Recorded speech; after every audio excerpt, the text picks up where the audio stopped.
Hello, Montana. Hello, academic world questers, and hello, world. This is Chris Hislop from the Montana World Affairs Council, and this is Connect Montana, where we bring the world to Montana and Montana to the world. For the past 15 years, the Montana World Affairs Council has hosted the Academic WorldQuest.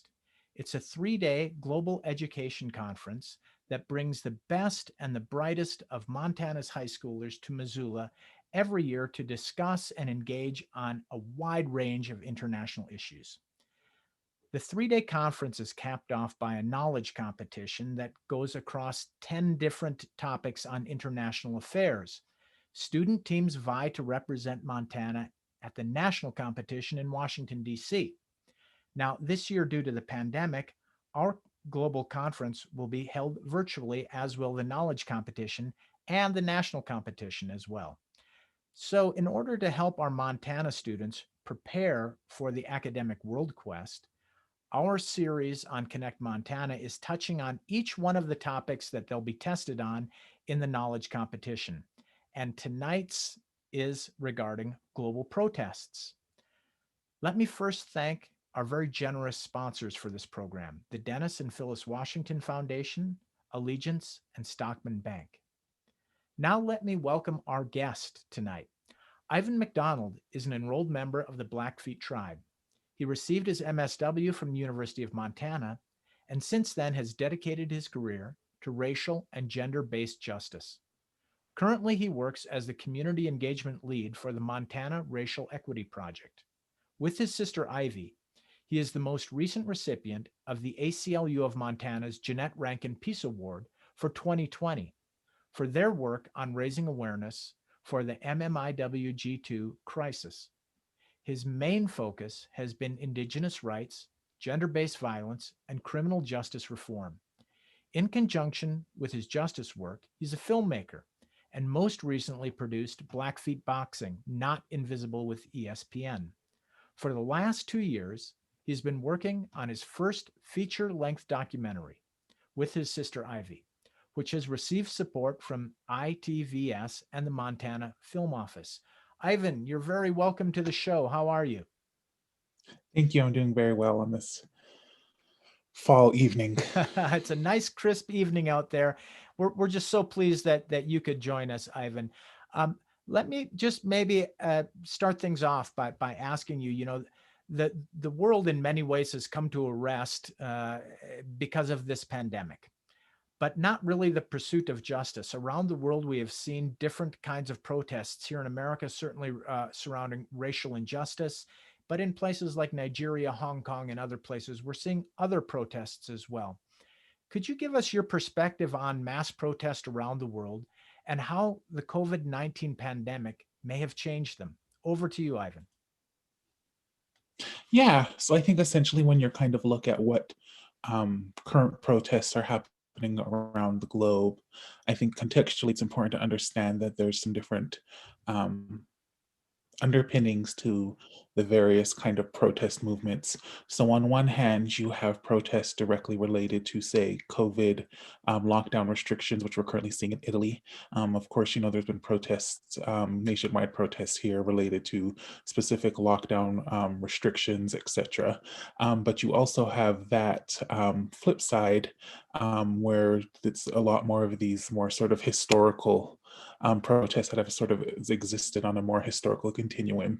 So essentially, essentially at the beginning of the pandemic this spring coincided almost exactly with the death of George Floyd in Minnesota and um, kind of how that instance of racial-based violence kind of came out and exploded into, I think, one of the most significant civil rights movements um, in U.S. history, and kind of how that um, essentially, maybe this more localized protest within the United States was on a global scale. There was BML protests in France, Spain, sort of all of these different areas, which essentially, don't necessarily have the same history. Um, with regards to the United States, but are still very much involved in protesting. So when I kind of do some of my more theoretical, so I was trained a little bit in community organizing, not essentially protesting, but it's a lot of those sort of theoretical underpinnings of one, what is sort of the grievance that you mobilize around in a lot of these different contexts, like I mentioned, it's dependent. A big thing is sort of geographic location. What is sort of happening in your area? There's sort of these different adherents that kind of play out within regards to how protest is organized. So you have people who are for the protest, people who are against. The sort of more theoretical understanding is adherence, deterrence, and then what some theoretical people call bystanders, people who may be on sort of on the fence of supporting either or, but essentially don't join in the protests. So yeah, and I think essentially kind of getting very down to the micro level, mirroring a lot of the protests we saw around the world, but particularly in the United States. My organization was involved with organizing a few protests for Black Lives Matter here in Montana, particularly in Bozeman. And I think within some of the other sort of pandemic era protests that I've been involved with, a lot of it has been centralized in Montana, but is able to extrapolate out into more global context. Ivan, thanks a lot for that introduction. You mentioned a couple very interesting and key points, and I'd like to just pick up on one. And maybe it's multiple points here, but you talk about localization, but we're also talking kind of internationalization. And then there's also a kind of distinction between what is an individual, what individual is doing and what their responsibilities are, and then what institutions are doing. And so I wonder if you could give us your perspective. It's kind of a zoom in, zoom out question, what is the role of the individual in this and the role of the institution? What does it look like from a localized standpoint? What does it look like from an international standpoint? Yeah, so I think essentially what I was kind of talking about earlier with kind of some of the more theoretical leanings of organization and protest and social movement largely, those are very kind of tied to sort of geographic specificity. So, with something related to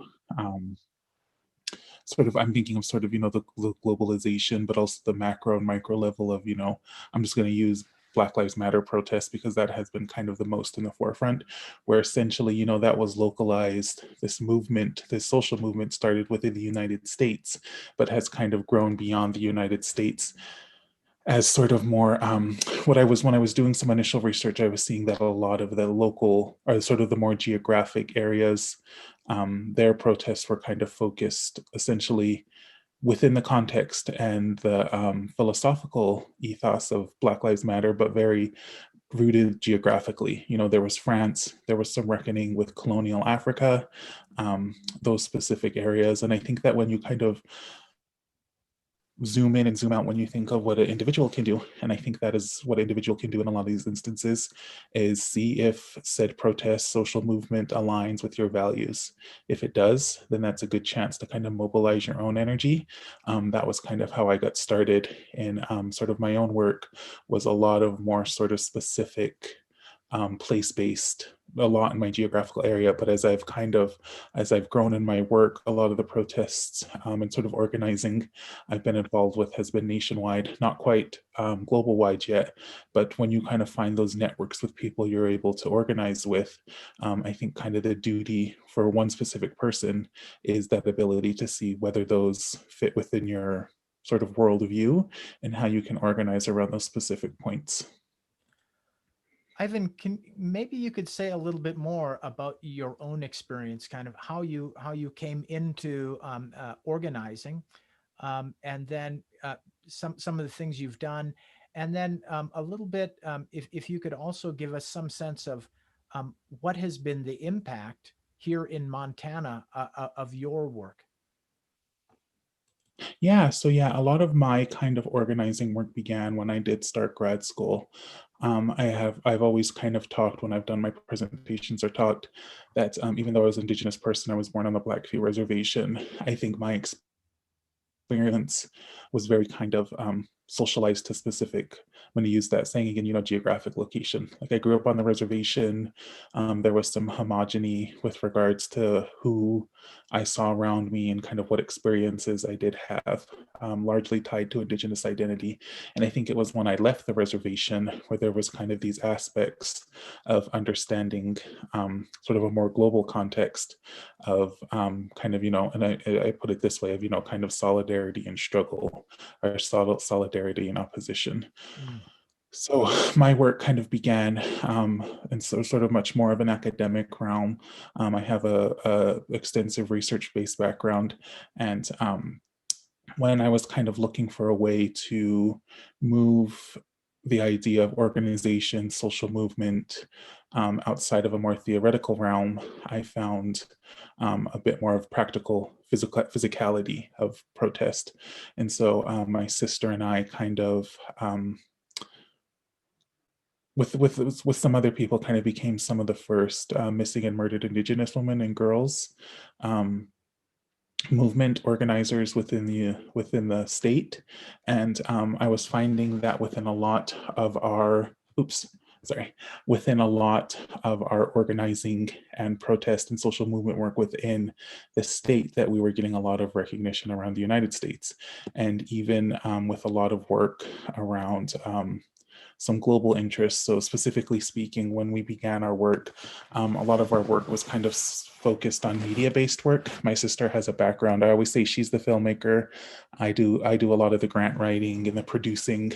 And one of the first big interviews we did was with the Associated Press, and that was related to some protests we had organized around Montana and some social movement, and a short that we did. And I think within kind of the impact and understanding the impact of the work and kind of creating this theoretical movement for social movement change within this state that necessarily wasn't there.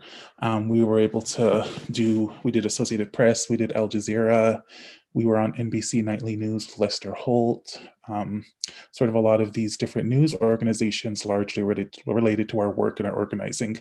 And we were able to kind of coalesce a lot of that energy of our work. And there's also some global outlets. Like I know that there was some papers in France, so Brut, I think it's called Brut, which is based in Paris, and then a news agency in Spain. But yeah, and then we were able to coalesce our work in the most recent legislative session, which was last fall, winter, spring, and we were kind of, our group we were organizing with, and kind of we had organized some protests and some social movement activity, some social demonstrations. We received sort of some handwritten acknowledgements of our work from different Indigenous and non-Indigenous legislators of kind of how our work was kind of instrumental to getting some bills specific to addressing violence against Indigenous women and Indigenous people within the state. So there was Hannah's Act, which was named after Hannah Harris, who was murdered on the Northern Cheyenne Reservation. And our group kind of organized and kind of protested and did some social movement and some social, like I said, social action work in Helena directly to get that bill passed. And it's essentially kind of become this more global work. Like I'd mentioned, my sister and I do work continuously. We've presented around the United States, some geographical international places, largely tied to our ability to travel. But yeah, that's kind of been my kind of work within organizing social movement and protest. Ivan, I suppose it doesn't surprise me, and it probably doesn't surprise our audience here, that there is this kind of resonance. You talked about the work that you've done with missing and murdered Indigenous women and girls, and that resonated nationally here. But there are other resonances, I think, and I'm gonna put this question to you because you're the expert. But in terms of the resonance between different populations and different people, we have the Black Lives Matters movement here in the United States for several years, but that has resonated beyond that community into the Indigenous community, into gender identity, and many others, and many other groups and people and issues in the United States. And that has further resonated, as you say, in France and Spain, and in fact, in several places. Um, can you give us a little of your insight into how is it and why is it these issues begin, they might begin on with one population, but then begin to resonate out into not just people, but different countries and crossing oceans and so on. How does that happen? And how do you explain that? Well, that there's a lot of, and I'm going to use my favorite word again, that there's a lot of theoretical study around how movements are disseminated, and a large proportion of that is centered on solidarity, shared experience, shared lived experience. So as I talk about something like Black Lives Matter and kind of how that has resonated with, America's understanding of racial violence and kind of some more maybe historical precedents related to the treatment of Black people within the United States. I had mentioned earlier that that there's some place like France which picked up on that and kind of was grappling with a lot of its history related around colonial Africa. I know that there was other European nations who were grappling with that as well. And actually with something that like I'm to bring it back to kind of my experience, I think these movements really are disseminated through solidarity. So people have an understanding of, oh, I have a similar shared experience with, say, Black people, and understanding of, because rate kind of neck and neck with ethnic groups with regards to death by police or Native Americans, so that there's some solidarity there and some organizing. Some organizers and I do.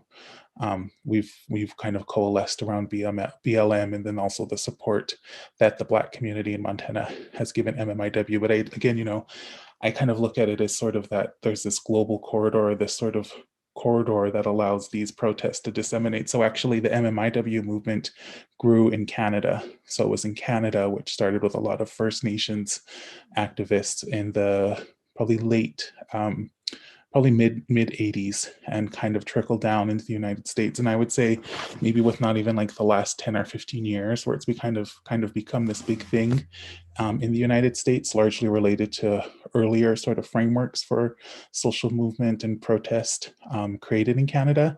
And it's even starting to take off with some of the indigenous populations within South America. So one of the organizations that I work with, the Sovereign Bodies Institute, saw some solidarity-based struggle around indigenous identity and organized, I think, pretty sure it's in Peru. It's an indigenous based rehab center for women who have experienced not just gender based violence, but sterilization via their government, particularly with indigenous women. So I think that it's kind of that shared understanding of that many of these ideas are very broad, and there is kind of a lot of specificity to location, but that they do kind of extrapolate out into a global context because there's so much shared experience around the world. Yeah, that's just a really insightful, Ivan. I mean, for me certainly, and I'm sure for many of our viewers. Can I just remind all of the people who are watching, please feel free to use the chat function here on Zoom to chat in any questions you'd like to ask Ivan about what, our topic tonight on global protests. He's has great expertise and wide-ranging expertise, not just here in Montana. So please, I encourage you to write in any questions you may have. In the meantime, I have tons of questions because this is incredibly compelling. Um, Ivan, I wanted to, in part, return to a previous question, but to kind of tease it out a little bit further. In some instances, what I read is oftentimes in this issue, but it's not limited to this issue. Let's say Black Lives Matter. That people tend to look to institutions to solve problems, right? They tend to think, I'm only one person. I could, I'll go to a protest, but I don't know if that's going to make any difference. Really, we look to institutions.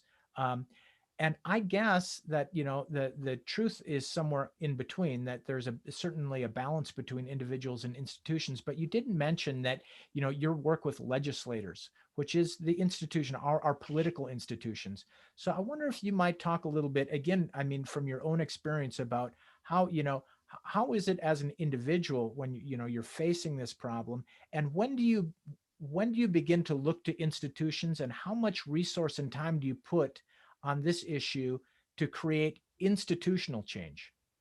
Mhm.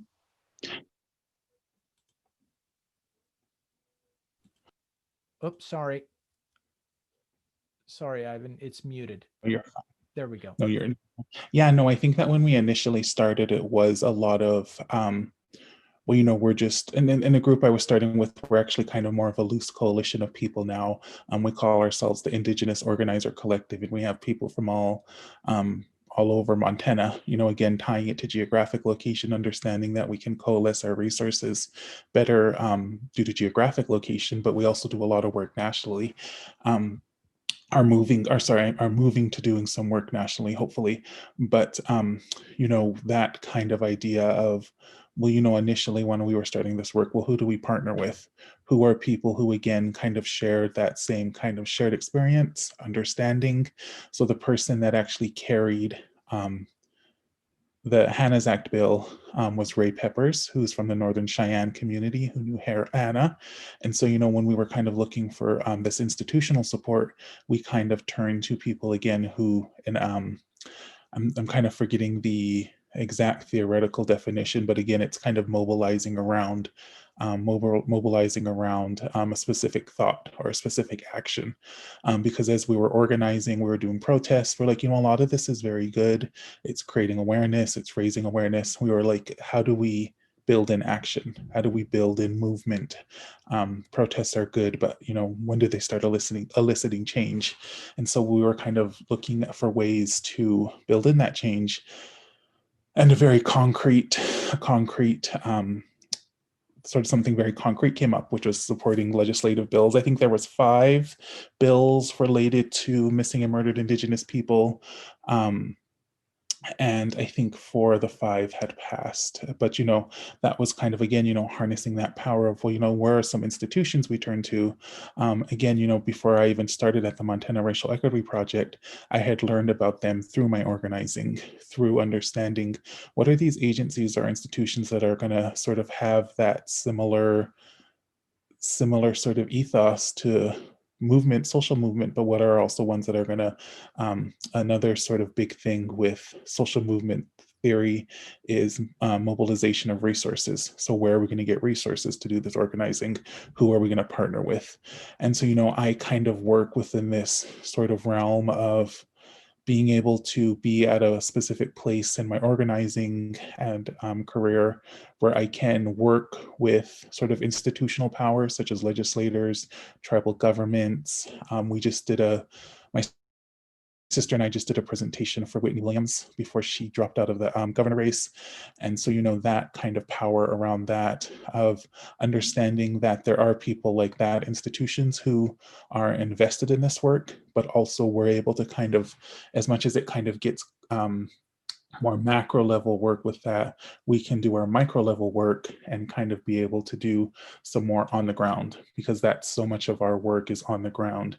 But if we kind of build in that infrastructure of knowing how to organize around these specific topics, ideas, we're able to take that work and kind of move it to beyond, like, okay, where do we turn to for institutional support? Where do we turn to for resources? And kind of build on those networks. Yeah. Ivan, we've got a question from the audience, and I think we have just enough time for this question. How will your work in Montana adapt to the new state administration in January? Do your messages change for a different party in power? Interesting. Yeah. So, I think that's something that, um, so being from a nonprofit, I have to remain apolitical.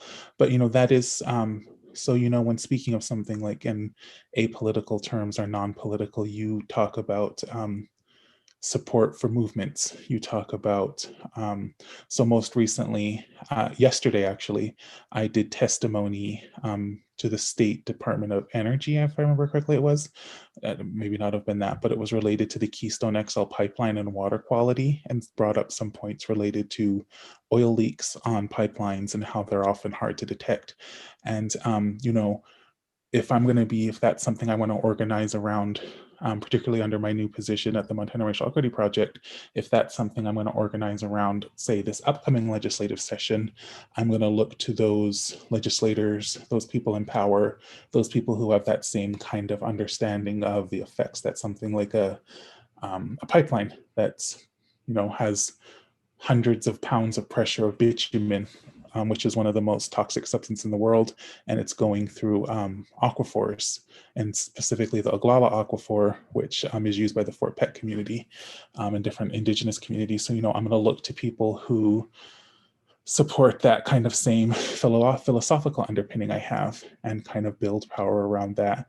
And I think with particularly this upcoming legislative session, that's what we're going to be talking a lot about with who are people who kind of share those same ideas for movement, for change, and how do we kind of get out our messaging. Obviously it's going to be different regardless with the pandemic, but how do we kind of organize around those specific points, and again, find that support where we can to elicit that more long-term change.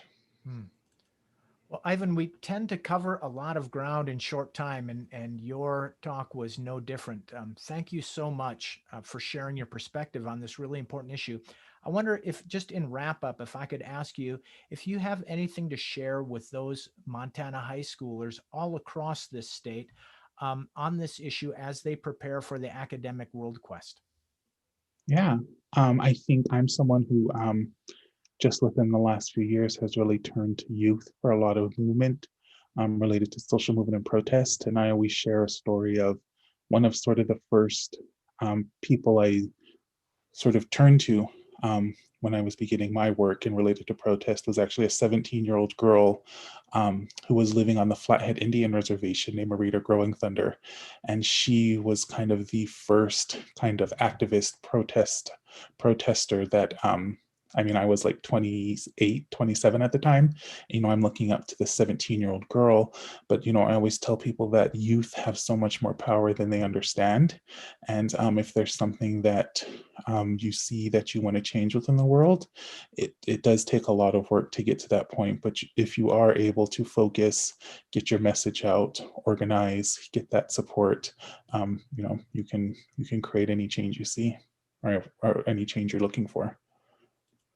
Ivan, that's a great message to end up with. Thank you again for your for joining us tonight and bringing a new perspective, different perspectives on this issue that help us understand it better. I just want to remind everybody here that we're still within this series of the academic WorldQuest prep, and so next week we have Chris Landkazlakis. He's from the International Labor Organization, the ILO. Which is celebrating 100 years of promoting peace, social justice, and resilience. The ILO is one of the academic WorldQuest topics this spring. That's Tuesday, November 24th at noon from 12 to 12:30, unlike the usual time at 7. Next Tuesday's at noon because Chris is joining us from Geneva, and he's going to look at the origins of the ILO and see how over the course of 100 years, its core values of social justice, international labor standards, and dialogue between workers, employers, and governments have remained relevant and critical to well-functioning labor markets and resilient societies. So it's going to be an incredibly interesting show, just like all of these are. I encourage you to all come back and please join us on this and the remaining series. A final thank you to our very generous sponsors at the Dennis and Phyllis Washington Foundation, Allegiance, and Stockman Bank. Ivan MacDonald and the Montana Racial Equity Project, thank you very much again for joining us. Everybody be well. Hope to see you next Tuesday. Goodbye.